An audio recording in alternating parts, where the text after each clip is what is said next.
One Vision GH kasafidie kase so ni abedwafo me mamu nyina makwa ababie ma de mobile feed kase ya so emra so sensem awdo bia asisi wo yeman mu biem de bedise mu behunu na mobeti a One Vision GH ya jebrabo abo anon se kase ebo no mo so fa hwene pa mo no jemfo eno na emra so se me di mu nchemu abeso mo se ne ba bibia mo obi ano mo so mobeti na mo behunu de asisi na nsem a wo yen kase ebo imu a mo so mfo me di mu nchemu enam no me de bedi kan fi ase e de fi Senior Stars Association Universities of Ghana kwanimu no makasa chese strike no wo mo de wo mu gina mu dedende a enya asem keto anu achi no asem kese pa asi ewa Asomdwee Park ni nyina ene se Ghana man panyi dada His Excellency John Evans Atta ni statue no ho aba asem na ho aba asem no na minority wo mo ato Ghana man panyi enkra na no ho a ena owura Koku Anyidoho nso chese enko ba bia de na aba enumu amanebo ebebe anu achi no public sector reforms penyipa wono so chese se wono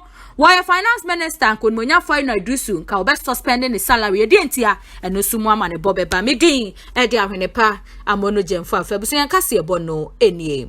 ade shemesha yansam no ase e de free Senior Staff Association Universities of Ghana kwanimu na wo mo akasa kire se wo mo de strike no wo mo mu a enya asem keto ewom se enyo mo no mo hya ase na so mo de o mo da so agiem na chese we Paul amantem na so wo mo de o mo chese o mo che adikanfo a wo mo che ni nyina ene se July bosumi ewomi ne da na etoso 9 ena chechefo nkabomu ko 9 bi wo mo ade atuate hyehye so se wo mo demand kola 20% na no echi ana Senior Staff Association yi wo mo so de o mo baji mu si the same kola no wo mo so mo deserve no wo mo ati ho atua no echi no mo chese tie 2 pension arrears so aban ede o mo ka free afi 2016 ebesi 2022 yi aban entua eye tie 2 pension allowance enu ti no wo mo eka ede bo kola ni mu ena chese o mo gina so a wo mo de tie atua na no na kakra ne koma wodo bi ekokokoko so a ma chese aban ekowie se 20% ni de wonya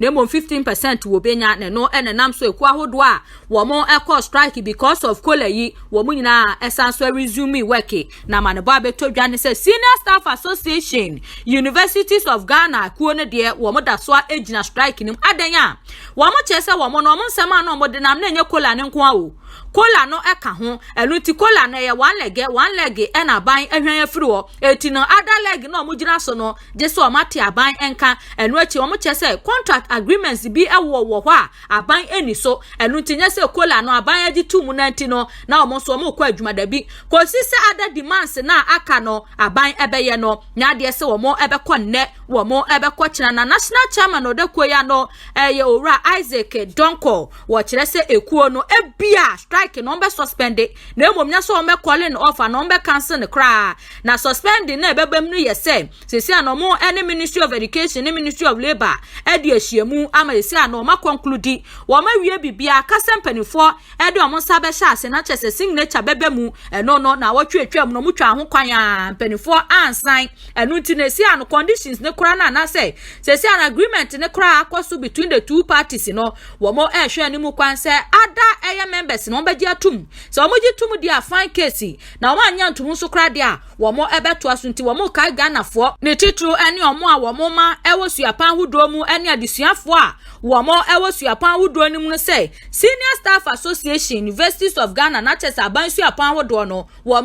mo da soldier strike ni ti wo school na akoye say na senior staff no mo ma school ena kola ne kra no abanji tu mu nyina no wo mo emma nkonko gina ba bi nka fi say kola ne nya no kwanti ena wo mo eti atua na emobo no wo mo sika hudo bi allowances hudo bi so eka ho enu ti no mo ti atua nti no kola ne ye wan lege abanya wa enu afiri ho akade o mo aka na sa akade akanti ko sisa aban ebehwe sa demand no nya de se wo mo ebekọ suku ana se wo mo ebekọ akoye adwuma nne wo mbekọ akoye adwuma china One Vision GH kasafidie kase aso nie meto ayen kase ebo no eso wo dom kuma no wo mra shepe dwafie na wo mo ato Ghana mampanyi na Addo danko akufu adonkra fa Ghana mampanyi dada wanya ne baby kwa His Excellency John Evans Fifi Atamese ne statue a eda kwasi ade atwam ya wo mukoko bie aho wa Asomdwee Park na ye nyina ye nka ye ho ya afempinu ene dumienu ni mu wo July bosomme ya ewom ya ne da na etoso aduonu anan na wo man Ghana nyina na ewiem nyina sankra ya ewiem nyina ye tum ni nyina ne se na wo benempon kase bi ya de se wato na nanom wo nse dodu pon tutu ni nyina ye se sabre na sitting president His Excellency John Evans Fifi Atamese na wato na nanom wo nse do ama chese papa no se de wo tienti no ada wo free mu na ewiem kura ntimi anyina ama awia kura kokope wo sena ne achicheye ama chese Ghana kusu eno chese papa no wo tiase no na ye de se wo soro eni asase agina tumu na wo brare hosem no eba sa no na chese akwa ne se nyasi awie nti wo ye ne dai owo ya de da obia ekomu enfa ho ene mra ebeso se wo do bekọ kura na wo kura no wani enna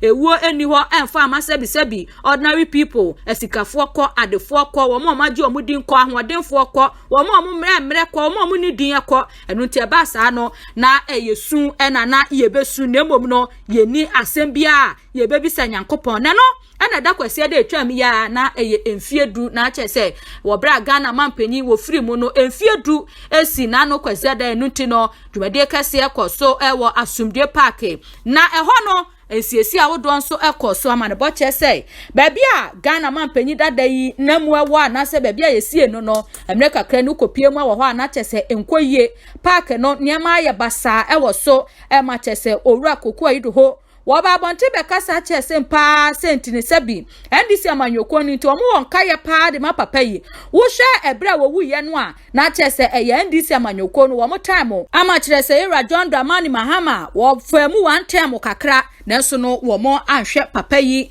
ya de se na sie ya na ne na no ho o ma anhwe ho asem anka na no de ade sreto aban we yanim se wo mu se papa yi wo te ase na wo ya ndisi ni de nanso no na wo pegana nyina yie eno ti Ghana mampanyi wo no sa Asomdwee Park no areho sebi asefem se wobi frama no ne ba na wobi sase Fifi Atamese infa na esie no a ani wo pa se wodi nipa no bekọ park office ne man koye enu ti Koku Anyidoho na chese wodi ne ho agi mu a Ghana mampanyi so tie no ani Asomdwee Park eda kwese eda okopie mu ho a na chese nsakraye aba ba bia ye hyiren ba bia ye fefefe ma papa yi ya de se ne na no wo mato ne kama ede ba bia wo se flowers igu wo mo edi egu na ade ba kon editwamu enso ene se da kwasi ada na Ghana mampanyi na bedi eche ne mpanifo bi wo mo ekoko bi statue wanwaso pa ne nipa na wo drum ya na se nipa na chese wo boss ade no wo ya ade wo hwa statue na kire se Ghana mampanyi dada pepepe na wosu a waje ne suitu aje ne tiny ne nsani ho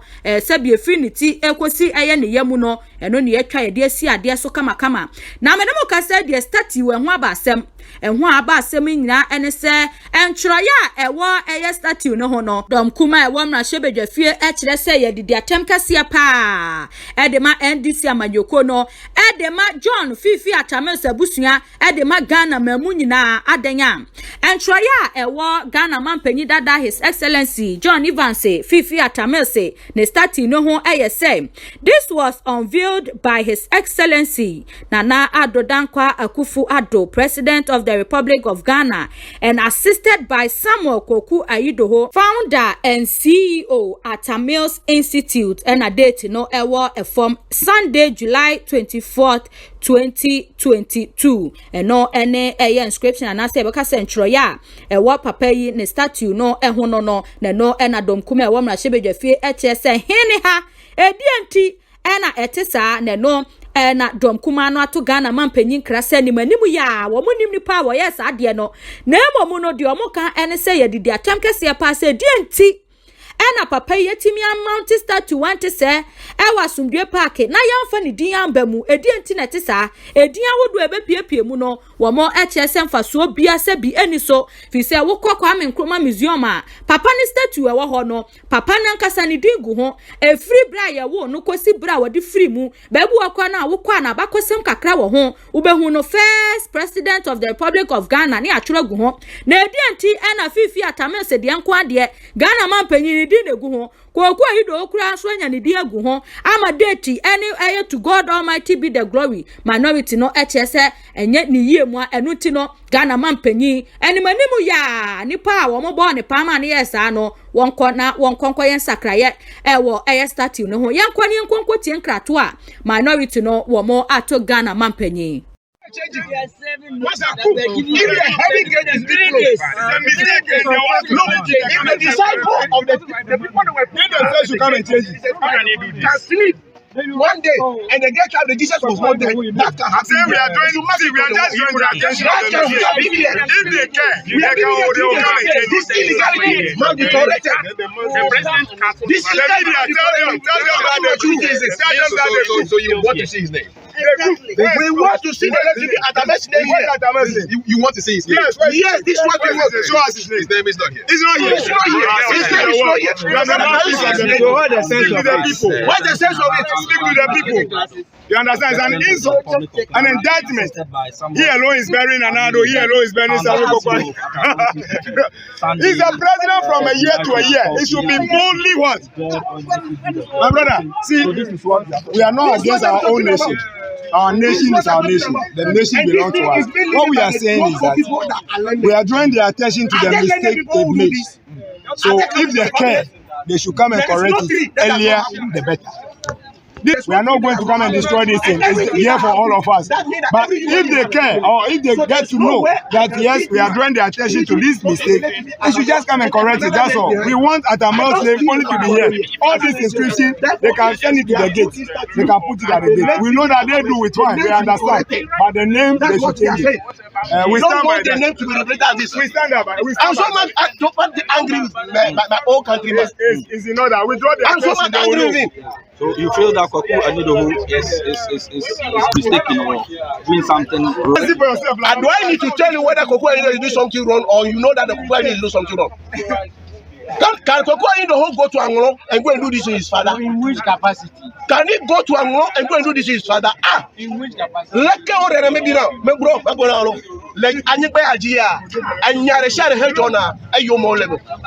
We cannot continue to have this thing. It is totally angry. I'm totally angry with this. For the man who loved the peace, and the same people who raised the flag against him on the parliament, the last statement on address, State of the Nation address, the MPP print the red card. I've never saw that before, and we cannot even. I will not even sit down. So no, I don't like the Nakuba. I will not like the sentence to replace with the Nakuba. They do the red card on him. Go to Peace FM and go and find out why is that the current Minister of Communication said about the LGBT attackment 4 hours before the man passed away. That on Tuesday. And the same people have a gas to come and do this. We are giving it 3 days. We are giving it 3 days. They better put a stop to it. United Ghana. Today, we are seeing a divided Ghana under His Excellency Akufo-Addo. We want to plead, but this morning as we said, we the grassroots is to demand from President Nana Akufo-Addo and his associates such as Koku Anyidoho to do what is right and appropriate, and to remind them that the office of the former president is an institutional office. It goes beyond the persona of John Evans Atta. So long as our democracy endures, we will produce former presidents of our republic. But we want his name to be honored because he deserves honor. We know that God has honored him. But our disappointment is those of you who have had the opportunity to visit Asomdwee Park. The bust of him. If you have doubt, go and visit President Nkrumah's museum. You see his bust. It says Kwame Nkrumah, 1909, as he lived till when he passed on. If you go to that of John Evans Atta Mills, our respected president, beneath the bus is not his name. It is that unveiled by Nana Addo. That is not Mills' name, Professor Mills' name. That is not his name. And we find that incredibly unacceptable and offensive. And then you see reference to the President of the Republic unveiling it, and sponsored or supported by those of you who are on social media. Read the exact text of it, and assisted by Koku. You know, everywhere in the world, those of you who have visited the Lincoln Memorial in the United States, is for his eternal memory that you put his name there so that visitors will know that this is John Evans Atta Mills, the third president of the Fourth Republic, who passed on in public service, serving Ghana as his president, not who has uttered where his final sleeping place is or who sponsored it. And as I said, the president and his associates must take immediate steps to go and correct that wrong and that anomaly.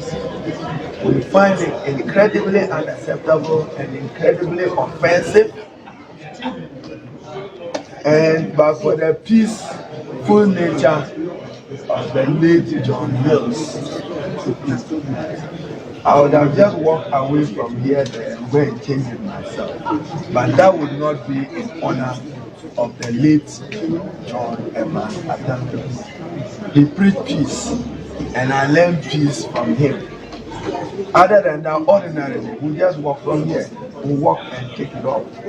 and then put what is appropriate. Persons who visit the Asomdwee Park must know that is a final resting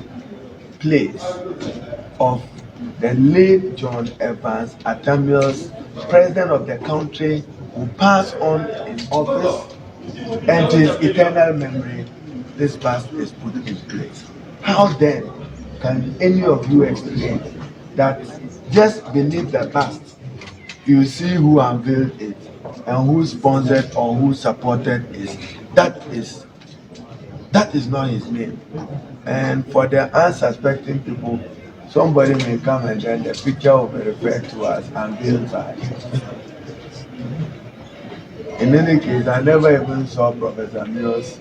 in that kind of brown attire.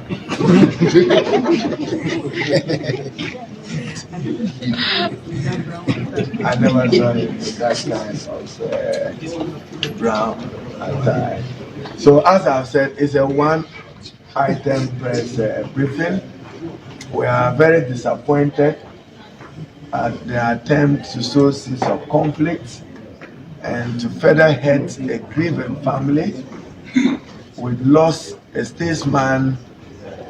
of unparalleled stature in our Fourth Republic. And as I indicated, Professor Mills exemplified humility, modesty, judgment, and humaneness. And we should do well to honor him in death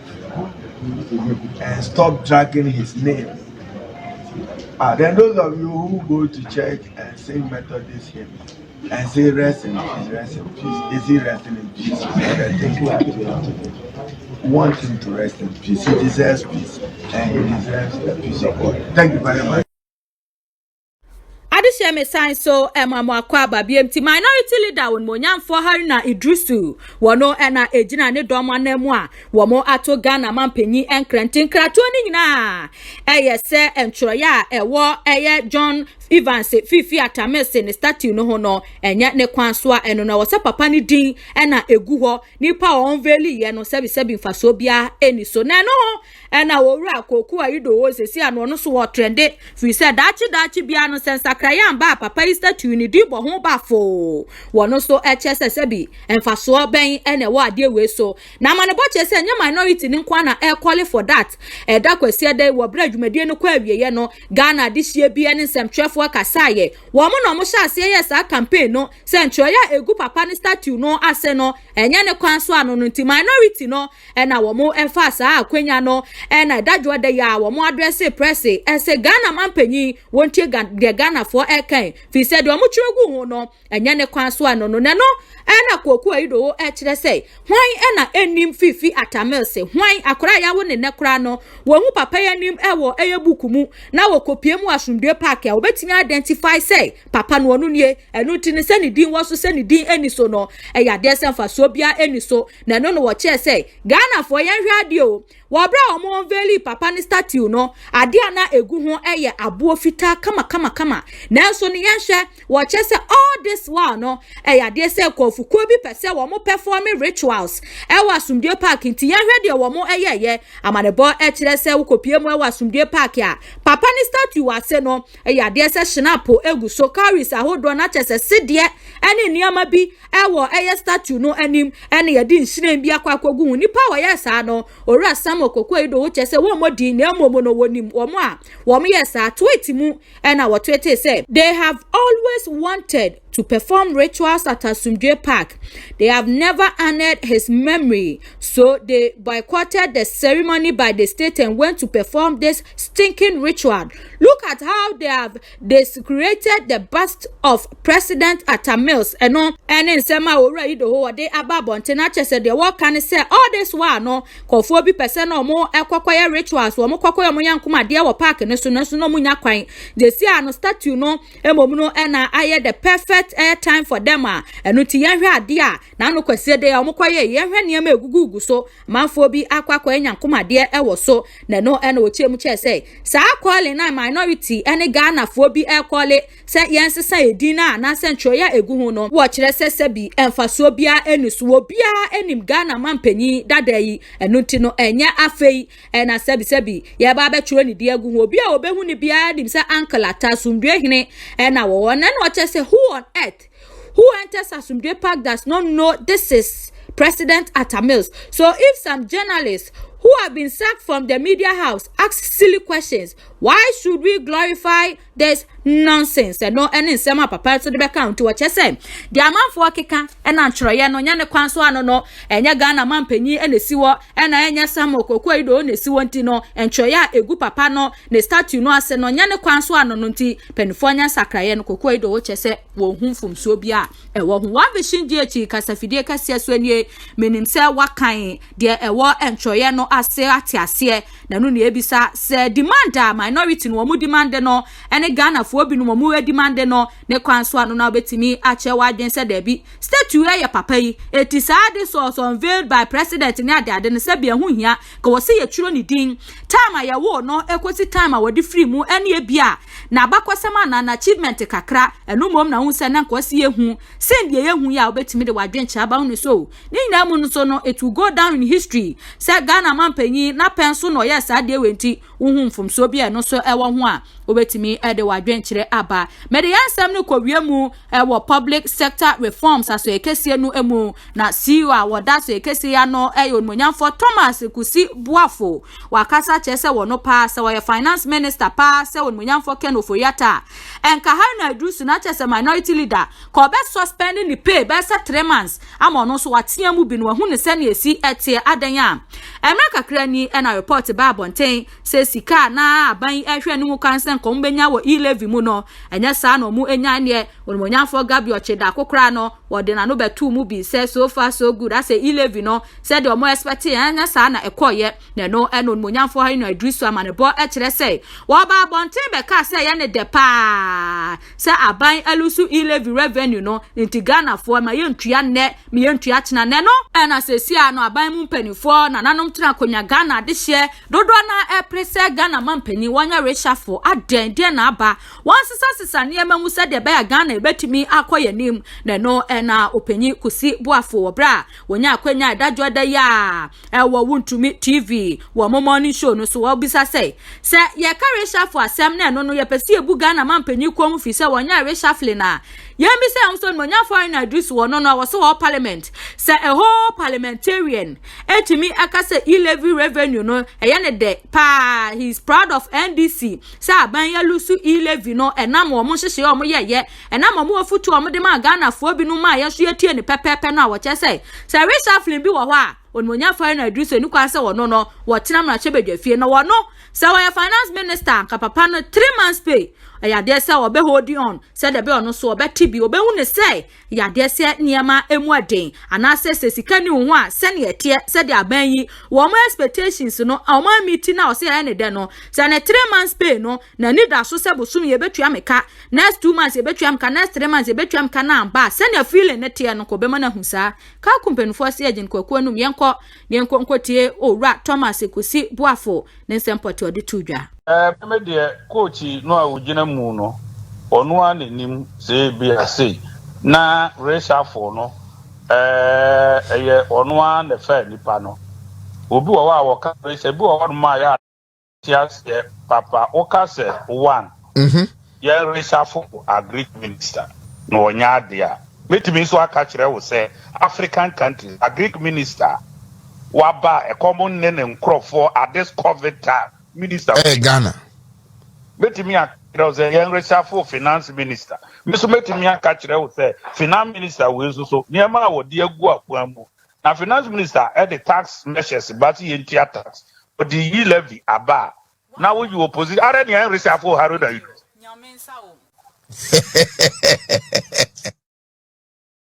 are na haruna idrusu yampam no free parliament asam no kan ye no ye asam a ebo man ehu sini de ofori ataye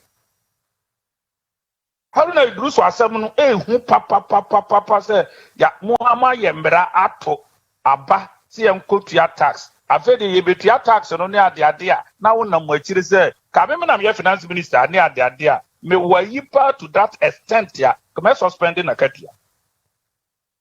me come suspending na katua what you say en ka be ya mankenko be boso me miensa na ono so ateamu asu so eti eni o ma ka reshuffle no obi wo a o si yenyi we ni emfa we mati opoku prempe hwe eni ma bebrebe yi abadum so ahodo ne pani se de wasi abrama kane agina so eti nyo onwanwa o reshuffle de ginapo no na aba mo anesumo okofa mbra e de share agreement mu say afibia yentua 1 billion energy take or pay ya ye tua no identity and criticize no. Why do you vote for such a person into parliament?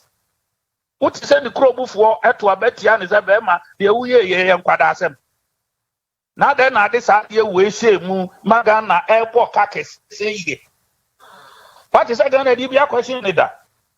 Which of the NDC for na ye competent? Esni obi owo. Wo de monfa NDC for di bimra se. Na na do yi obi e di wo monfa ni pamra. No me ya Greek minister, o me ye energy, o me ye education. O mra no me ye finance. Etu am de wan na beba finance. Adishia me sign so mama kwaba biemuti public sector reforms aso ekese no CEO ora Thomas Ekusi Boafo na yekoti enti wo se wonye finance minister na emom se nko finance minister ko be mafia minority leader onwonya foreign idisu enam ne comment a wo make ye efa e-levy abanche se walusu half of revenue no woni openyikese ya adwa betimi a kire wadwen woni se reshuffling na yesi ana ye ma na Addo pressure ewo naban mu no ya dese mrenani a betimi e de wadwen kire aba woni se da bi time no so be so papa na making appointment into ono anim time a obe reshuffling enuti no reshuffle pressure na e da beka ban hu no anase papa yi hu no woni se bi ni nyina so bi anso a wadaroma ubetimi ache wadwen kasiaba no asi mesre se wa wotimi nka won subscribe ye no wadaroma obe subscribe ye de ama me obe ma for friends aka kasiebo ibi na wo mo so wo mo ate na mo so hunu de assist number that screen so don ye one vision GHN official number eno tin komo bia so ewo ho a wadaroma ubetimi enya yen asi number yi so se de be ya de obia no ebetimi aka WhatsApp group no so ejina ne na so nti upese ye do ka ho so a eno so no akwenya ewo ho nti number ubenya ye si so ama ye de waka ho no so na wani etua no midin e de ahwenepa amono jemfa me mamu nyina mo anitia adehye